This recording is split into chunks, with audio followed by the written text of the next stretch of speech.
গ্রেপ্তার হয়ে এই মুহূর্তে সেনা হেফাজতে রিমান্ডে রয়েছেন জিয়াউর রহমানের ঘাতক অবসরপ্রাপ্ত মেজর মোজাফফর।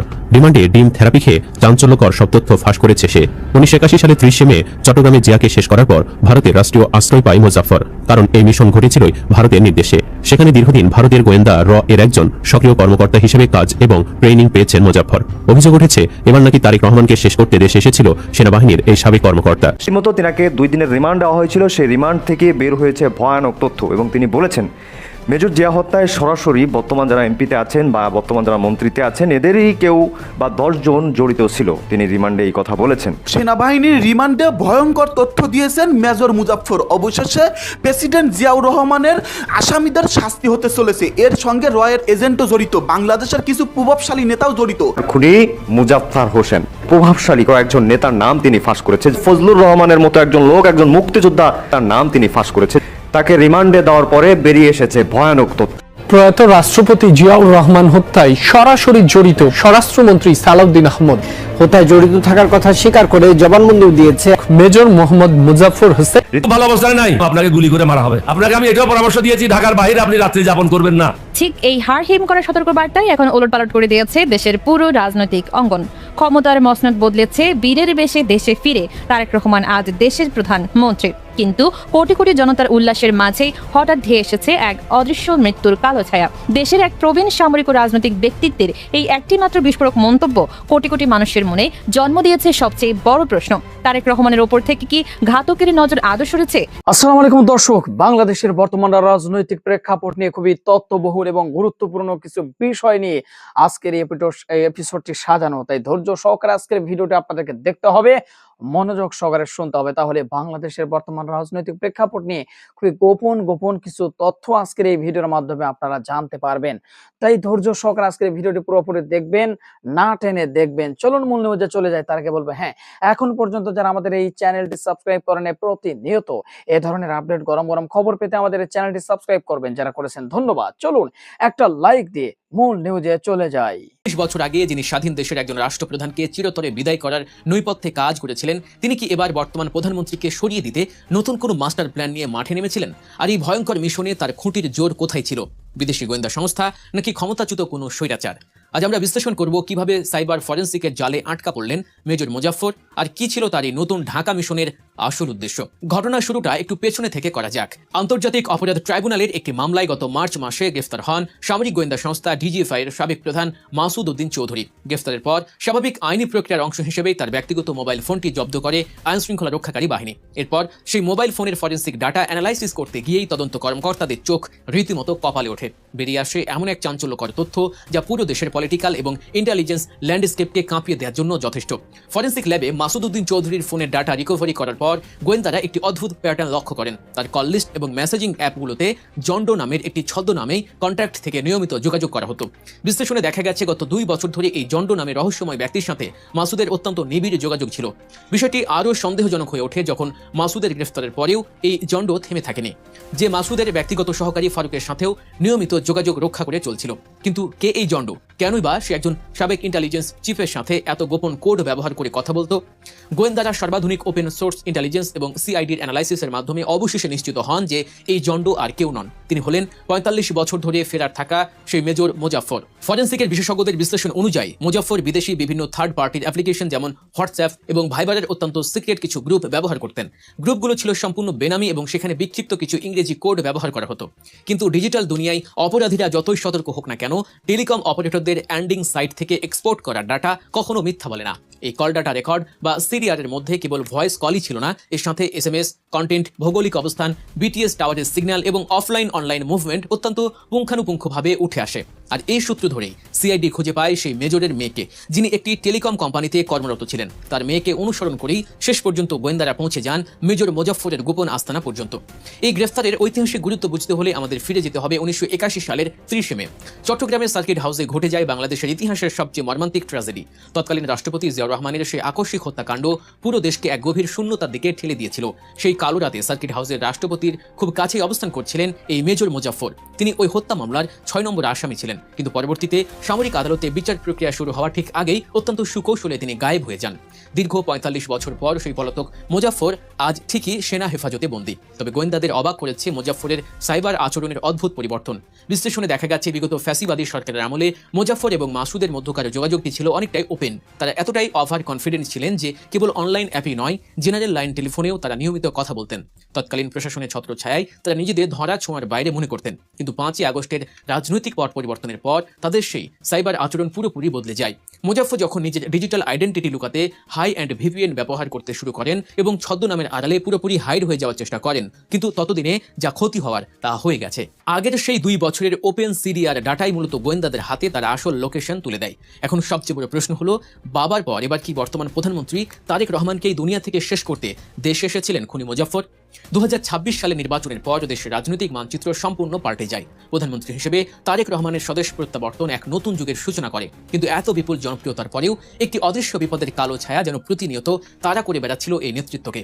অতি সম্প্রতি এলডিপির চেয়ারম্যান কর্নেল অবসরপ্রাপ্ত অলি আহমেদ প্রকাশ্যেই জনসভায় অত্যন্ত কড়া ভাষায় একটি শঙ্কা প্রকাশ করেছিলেন। তিনি স্পষ্টভাবে জানিয়েছিলেন, যে কোনো মুহূর্তে বর্তমান প্রধানমন্ত্রীকে চিরতরে সরিয়ে দেওয়ার একটি গভীর ষড়যন্ত্র চলছে। ক্ষমতার স্বার্থে তিনি প্রধানমন্ত্রীকে ঢাকার বাইরে রাত্রি যাপন করতেও কঠোরভাবে নিষেধ করেছিলেন। কর্নেল অলির এই বিস্ফোরক সতর্কতার ঠিক পরপরই ডিবির জালে ধরা পড়েন মেজর মোজাফফর। এই ২ ঘটনার কাকতালীয় টাইমিং প্রমাণ করে যে পর্দার আড়ালে এক বিশাল এলিমিনেশন প্রজেক্ট বা সরিয়ে দেওয়ার মিশন অত্যন্ত নীরবে কাজ করে যাচ্ছিল। গোয়েন্দা নথির চরম দাবি অনুযায়ী একটি সুনির্দিষ্ট অ্যাসাইনমেন্ট নিয়েই দেশে ফিরেছিলেন এই মোজাফফর। তার মূল উদ্দেশ্য ছিল যে কোনো মূল্যে প্রধানমন্ত্রী তারেক রহমানকে সরিয়ে গোটা দেশে এক ভয়াবহ বিশৃঙ্খলা এবং ইমার্জেন্সি বা জরুরি অবস্থার সৃষ্টি করা। আর এই মাস্টার প্ল্যান বাস্তবায়নের ডেডলাইন নির্ধারণ করা হয়েছিল আগামী ডিসেম্বরের আগেই। এই ডেডলাইনের পেছনের কারণটাও বেশ স্পষ্ট। ভারতে বসে ক্ষমতাচ্যুত স্বৈরাচার শেখ হাসিনা কিছুদিন আগেই ঘোষণা দিয়েছিলেন যে তিনি আগামী ডিসেম্বরের মধ্যেই দেশে ফিরছেন। অর্থাৎ ভেতরের প্লটটি ছিল অত্যন্ত সুনিপুণ। দেশের ভেতরে থাকা স্লিপার সেল তাদের চূড়ান্ত মিশন সফল করবে, আর সেই বিশৃঙ্খলার সুযোগ কাজে লাগিয়েই পতিত স্বৈরাচার এবং তার দোসররা পুনরায় ক্ষমতা দখলে রাজকীয় মঞ্চে অবতীর্ণ হবে। এটি ছিল মূলত একটি কোঅর্ডিনেটেড স্টেট ক্যাপচার বা রাষ্ট্র দখলের সুপরিকল্পিত জাল। এই ষড়যন্ত্রের ডালপালা দেশের সীমানা ছড়িয়ে আন্তর্জাতিক গোয়েন্দা সংস্থা পর্যন্ত বিস্তৃত বলে ধারণা করা হচ্ছে। তারেক রহমান ক্ষমতায় আসার পর থেকেই দক্ষিণ এশিয়ার ভূ রাজনীতিতে এক বিশাল ভূমিকম্প তৈরি হয়েছে।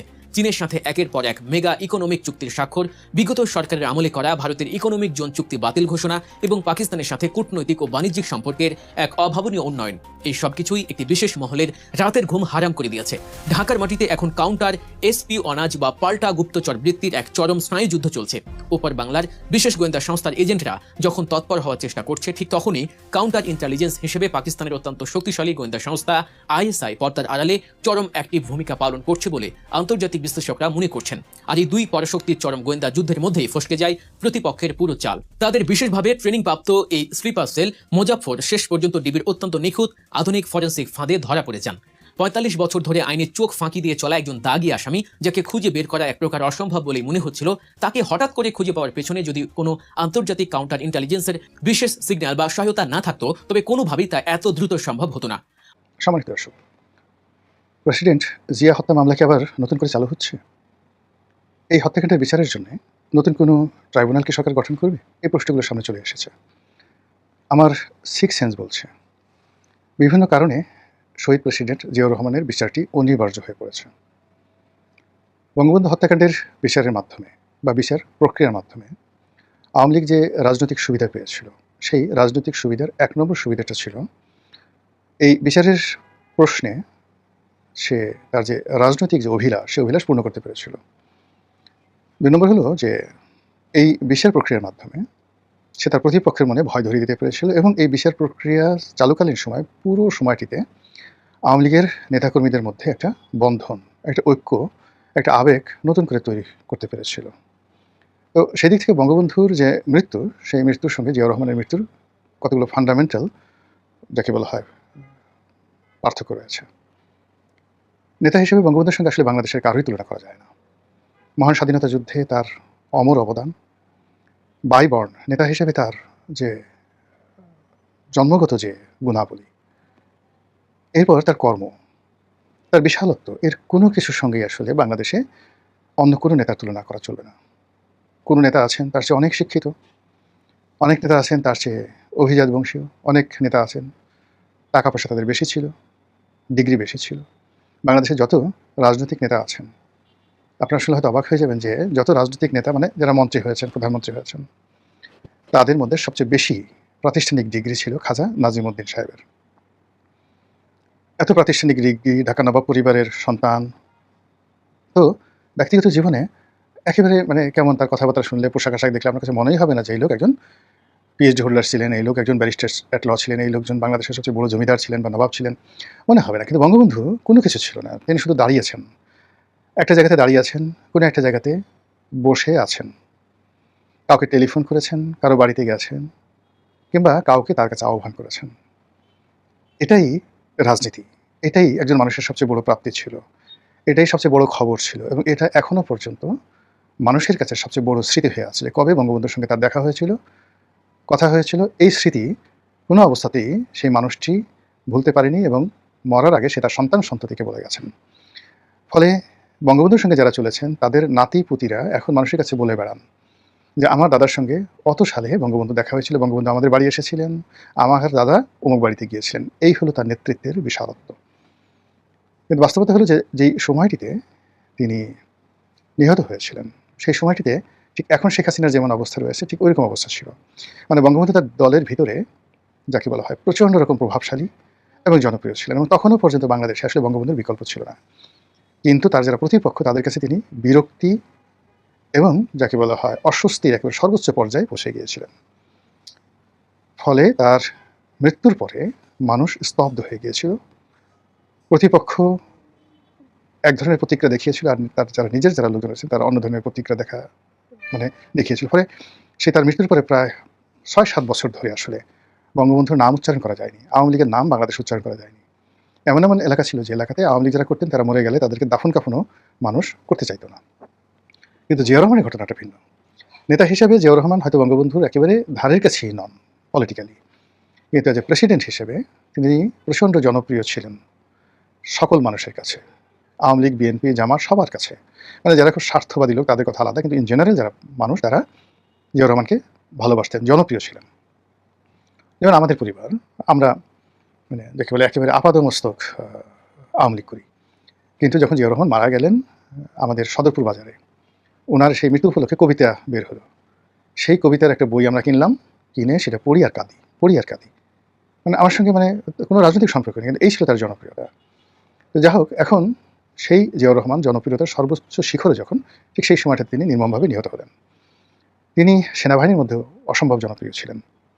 সেনাবাহিনীর অফিসারদের মধ্যে, মুক্তিযোদ্ধাপন্থী যারা কর্মকর্তা তাদের মধ্যে অসম্ভব তিনি জনপ্রিয়তা ছিলেন। এবং থার্ড হলো তার দল ক্ষমতায় ছিল এবং তার মৃত্যুর পরে ক্ষমতাটা অন্যের হাতে যায়নি, আবার নির্বাচন হয়েছে, পার্লামেন্ট বহাল ছিল, আবার নির্বাচন হয়েছে, সেখানে জাস্টিস সাত্তার বিপুল ভোটে নির্বাচিত হয়েছেন। কিন্তু তার যে বিচার, সেই বিচারটা মূলত সামরিক আদালতে সেইভাবেই হয়েছে, এটা কোনো পলিটিক্যাল কানেক্টিভিটি খোঁজা হয়নি ওই সময়টাতে। সাম্প্রতিক সময় দেখা গেল যে ওই বিচারে, সামরিক আদালতের বিচারে যে সাজাপ্রাপ্ত যারা ছিলেন তাদের মধ্যে একজন ধরা পড়েছে সাম্প্রতিক সময়।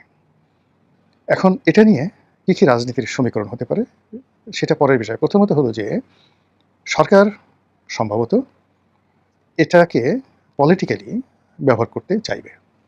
অর্থাৎ এখন শেখ হাসিনা, তারপরে আওয়ামী লীগ, এরপর অবসরপ্রাপ্ত কিছু সামরিক কর্মকর্তা যারা জিওএসএসে, তারপর ক্যান্টনমেন্টে, রাওয়া ক্লাবে, মানে অবসরপ্রাপ্ত সামরিক কর্মকর্তাদের যে সমিতি রয়েছে বা ক্লাব রয়েছে রাওয়া, এখানে এরা খুবই প্রভাবশালী, ভীষণ রকম প্রভাবশালী। এই প্রভাবশালী গোষ্ঠীর কাছে একটা মেসেজ দেওয়া, তাদেরকে দৌড়ের উপর রাখা, এবং প্রায় প্রতিদিনই এই হত্যাকাণ্ড নিয়ে যে সকল স্টোরি ছাপা হবে সেগুলো মানুষকে ভীষণভাবে আবেগ আপ্লুত করবে। এটা নিয়ে সাহিত্য রচনা হবে, এটা নিয়ে গল্প, কবিতা, উপন্যাস রচনা হবে। আপনাদের কাছে মনে আছে যে বাংলাদেশে খুব একটা সেই মনির খুকুর প্রেম কাহিনী এবং রিমার হত্যাকাণ্ড, মানে এটাকে ইত্তেফাক এবং অন্যান্য পত্রিকায় এমনভাবে ধরেছিল যে মানুষ যে কোনো আলিফ লাইলার্স চাইতেও মনোযোগ নিয়ে সেই খবরাখবর পড়তো, এবং পুরো বিচারাঙ্গনের পুরো এমন একটা অবস্থা হয়ে গেছিলো যে মনির খুকুর ফাঁসি দেওয়া ছাড়া আর কোনো রকম বিকল্প ছিল না। তো সাহিত্য, আজ আমরা ধরেন এজিদকে ঘৃণা করি মূলত বাংলাদেশে মীর মোশাররফ সাহেবের বিষাদ সিন্ধুর কারণে। তারপর আমরা এই যে মহাভারত পড়ি, আমরা রাম, কৃষ্ণ, রাবণ বা রামায়ণের যে কাহিনী পড়ি, এগুলোর মাধ্যমে যে নায়ক যারা আছেন তাদেরকে যেভাবে শ্রদ্ধা করি, আবার যারা ভিলেন রয়েছেন তাদেরকে ঘৃণা করতে থাকি। এই জন্য হয় কি যে কোনো মানুষকে যদি আপনি ঠিক দেবতুল্য বানাতে চান, সেক্ষেত্রে তাকে নিয়ে সাহিত্য রচনা করতে হবে।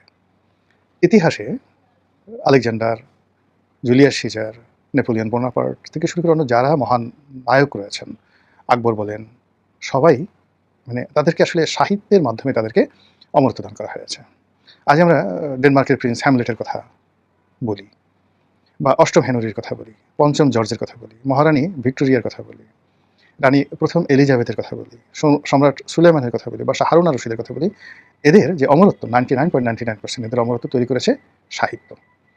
আমাদের দেশে এই যে বঙ্গবন্ধুর যে বিশালত্ব, সরি, আমাদের দেশে যে বঙ্গবন্ধুর যে বিশালত্ব, সেই বিশালত্বের একটা বিরাট অংশ কিন্তু সাহিত্য। তাকে নিয়ে গান হয়েছে, কবিতা হয়েছে, সিনেমা হয়েছে, নাটক হয়েছে, এই বাংলায় হয়েছে, অন্য বাংলায় হয়েছে এবং বিদেশে হয়েছে।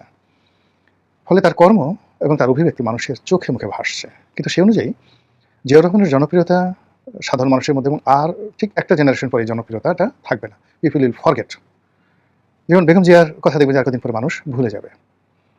এর কারণ হলো সাহিত্য তৈরি হয়নি, কিন্তু শেখ হাসিনাকে নিয়ে সাহিত্য হয়েছে, বঙ্গবন্ধুকে নিয়ে সাহিত্য হয়েছে, এমনকি শেখ কামালকে নিয়ে সাহিত্য হয়েছে। এই জন্য জিয়াউর রহমান সাহেবকে নিয়ে যদি সাহিত্য তৈরি করতে হয় এই মুহূর্তে, তাহলে এই যে পুরনো যে তার যে বিষয়, অর্থাৎ তার যে হত্যাকাণ্ডের যে ঘটনা, এই ঘটনা আবার সরকারকে সামনে আনতে হবে। আর সরকার এই কাজটি করবে বা করতে বাধ্য, এই কারণে যে জিয়াউর রহমান সাহেব ছাড়া তো তাদের আর কোনো অ্যাসেট নেই। বিএনপিকে যদি সাস্টেন করতে হয়, তারেক রহমান সাহেবকে যদি ক্ষমতায় বসতে হয়, তারেক রহমান সাহেবের উত্তরসূরি যদি জাইমা রহমানকে তৈরি করতে হয়, তাহলে জিয়াউর রহমানকে নিয়ে সাহিত্য তৈরি করতে হবে, লিটারেচার তৈরি করতে হবে। সেই লিটারেচার তৈরি করার জন্য সবচেয়ে স্পর্শকাতর যে বিষয়টি, সেটি হলো তার মৃত্যুর ঘটনা। এখন জিয়াউর রহমানের যদি স্বাধীনতার ঘোষণাটা সামনে নিয়ে আসেন, এটা নিয়ে আপনি বিতর্ক করতে পারবেন, কার পক্ষে দিয়েছেন, কেন দিয়েছেন, ইত্যাদি ইত্যাদি বিষয়গুলো। তার শাসন ক্ষমতা যদি নিয়ে আসেন, সেখানে 7ই নভেম্বর আসবে, কর্নেল তাহের হত্যাকাণ্ড আসবে, তার আমলে যে অসংখ্য মিলিটারি অফিসারকে ফাঁসিতে লটকানো হয়েছে, সেই বিষয়গুলো আসবে।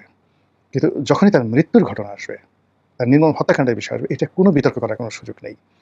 এবং সেই ঘটনা প্রকাশ করতে গিয়ে, মৃত্যুর সেই ঘটনাকে বর্ণনা করতে গিয়ে আপনি কোর্ট কাছারিতে তার সেই ঐতিহাসিক ঘটনাগুলো, তার সফলতাগুলো, তার গান, তার সমস্ত কাজগুলো আপনি লিটারেচার হিসেবে নিয়ে আসতে পারবেন এবং প্রতিদিন পত্রিকায় ধারাবাহিকভাবে প্রকাশিত হবে। এবং এই ক্ষেত্রে যারা খুব ভালো, যাদের কলমে হাত আছে, খুব ভালো যারা লিটারেচার তৈরি করতে পারেন, তাদের দাম বেড়ে যাবে সরকারের কাছে এবং সরকারও লাভবান হবে।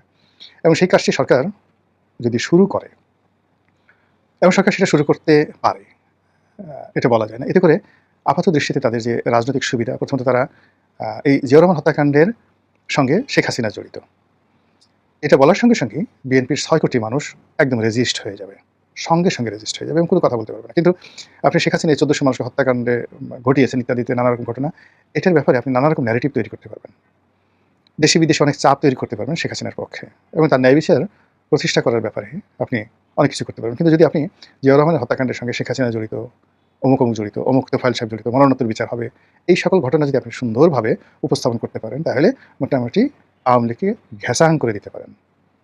এবং সেই কাজটি করার জন্য যদি এই মুহূর্তে জিয়াউর রহমানের যে হত্যাকারী, তাকে গ্রেপ্তার করা হয়ে থাকে, এটা একটা আমি মনে করি উপলক্ষ।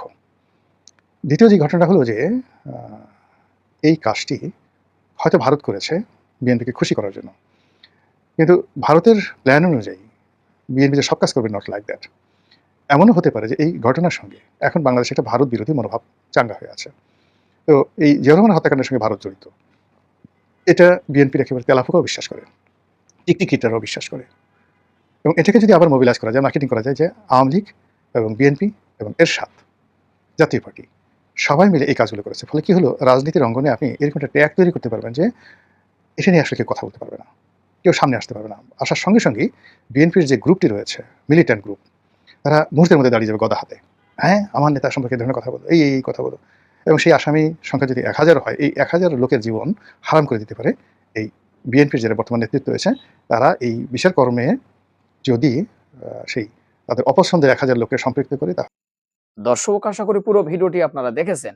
এবার অবশ্যই আপনাদের মূল্যবান মতামতটা জানিয়ে দিন কমেন্ট বক্সে। তারপরে আপনাদের মূল্যবান মতামত জানানোর পরে আমাদের এই ভিডিওগুলো যদি প্রতিনিয়ত আপনারা দেখতে চান, তাহলে অবশ্যই আমাদের এই চ্যানেলটি সাবস্ক্রাইব করে আমাদের সাথে থাকবেন। আর ইতিমধ্যে যারা অলরেডি সাবস্ক্রাইব করে আমাদের পরিবারে একজন হয়ে গেছেন, তাদেরকে ধন্যবাদ জানাই। আজকের মতো এখানে বিদায় নিচ্ছি। দেখা হচ্ছে নতুন কোনো ভিডিওতে। সে পর্যন্ত সকলেই সুস্থ থাকবেন। আল্লাহ হাফেজ।